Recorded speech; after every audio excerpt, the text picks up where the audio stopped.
méchants, qui a tous les premiers prix. Vous pouvez l'acheter parce qu'en plus il est doux. Il y a un petit nounours.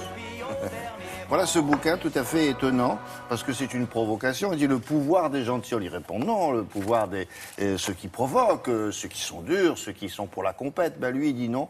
Les gagnants, en tout cas, on arrive vers ça, c'est peut-être les gentils. Sur quoi il se fonde, ce monsieur-là?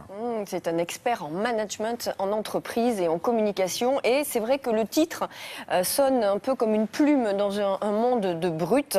Et dans un monde professionnel qui ne vante aujourd'hui que le résultat, le mérite, la compétitivité, on peut se demander eh bien, quelle place aujourd'hui à la gentillesse. C'est donc un spécialiste en communication, en management, qui nous explique qu'au contraire, les gentils sont les derniers remparts. Les remparts à quoi? Les remparts de la bonne marche en entreprise. Alors pourquoi la gentillesse en entreprise?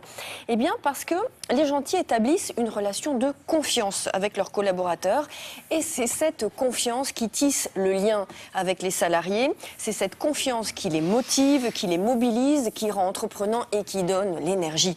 Alors, qui est vraiment gentil? C'est ça un peu la question. À quoi reconnaît-on finalement un vrai gentil de quelqu'un qui fait semblant? Et puis, comment peut-on être gentil sans se faire manger par les autres? C'est un peu ça l'idée. Mais justement, rencontre avec l'auteur, il nous explique. I have fought against myself as a soldier, though a soldier of peace. Voilà. Ici, on t'aime.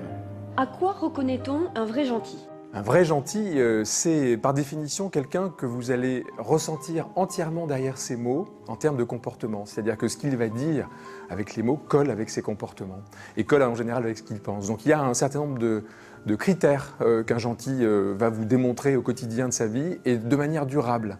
C'est des choses basiques comme l'honnêteté, mais je parle de l'honnêteté intellectuelle, je ne parle même pas de la véritable honnêteté. Je parle de mots qui n'existent plus dans l'entreprise comme la compassion. Je parle de choses comme le respect, comme la bienveillance. Pour moi, la gentillesse et le vrai gentil, c'est quelqu'un qui, par définition, est bienveillant et qui va avoir l'envie de la rencontre de l'autre, qui ne va pas avoir peur de cette rencontre, qui va vraiment être tendu vers l'autre et qui va l'accepter de manière totalement inconditionnelle.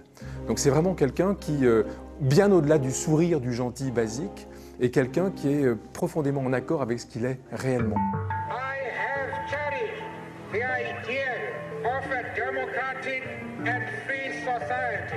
Une femme vient de mourir gelée cette nuit à 3 heures sur le trottoir du boulevard Sébastopol. I know the value of discipline and truth. Comment le gentil défend-il ses intérêts sans empiéter le territoire des autres? Par définition, le gentil, entre guillemets, mais on n'est pas forcément obligé de dire qu'il est gentil en permanence, parce qu'on n'est pas tous gentils en permanence.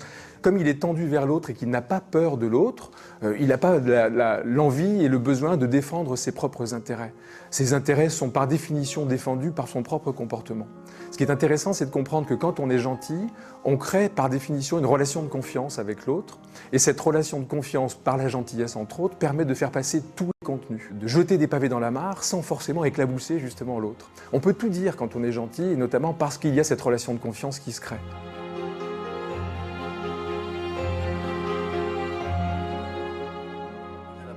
Tout à l'heure, est-ce que le vrai gentil est reconnaissable? Parce qu'il sourit parfois? Jamais. En général, les vrais gentils ne sourient pas. Il sourit pas? Non, les vrais gentils sont... comment on les reconnaît alors? Il n'y a pas marqué un smile ici? Non, mais ils sont honnêtes, ils font ce qu'ils disent ce qu'ils font. Ils savent dire non surtout et ils sont en accord avec eux-mêmes. On dit c'est la congruence, être en accord avec soi-même.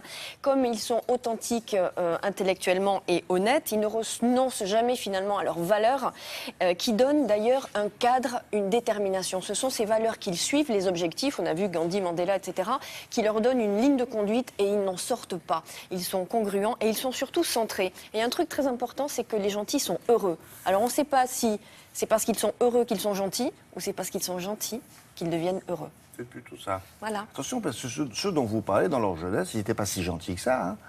Gandhi, l'abbé Pierre, etc. Il était ferme. Ils étaient centrés. Ils étaient centrés sur leurs valeurs et sur leurs objectifs. Vous avez dit congruent? Congruent. Congruence. Oui. Être conforme à ce qu'on est, être conforme à ce qu'on pense. Voilà. Autre question? Non, merci. On passe à la suite maintenant. Merci beaucoup. Un bloc-notes.